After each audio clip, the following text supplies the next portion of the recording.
Marriage అసలు మంగళగిరి సంబంధించి ఇప్పుడు మీరు పదవి మారిన సీటు మారలేదు. అదే తరహాలో మంగళగిరిలో మళ్ళీ మీరే పోటీ చేస్తారనేది ఒక వాదన ఇప్పిస్తాం పార్టీ మారినప్పుడు. దాని మీద క్లారిటీ ఏంటండి? అంటే నేను ముందే చెప్పున్నానండి, షర్మిలమ్మ గారి బాటలో నేను నడుస్తాను అని. దానికి ప్రధాన కారణం మేమందరం కూడా కాంగ్రెస్ పార్టీ నుంచే వచ్చిన వాళ్ళము.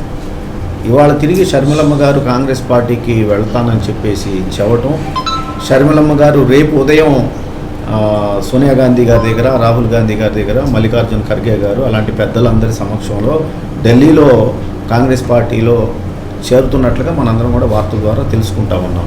అది అయిన తర్వాత నేను కూడా షర్మిలమ్మ గారి సమక్షంలో ఆంధ్రప్రదేశ్లో కాంగ్రెస్ పార్టీలో చేరాలని చెప్పేసి భావిస్తూ ఉన్నాను. తర్వాత రెండవది కాంగ్రెస్ పార్టీ అనేది మరి స్వతంత్రం రాకముందు నుంచి ఉన్నటువంటి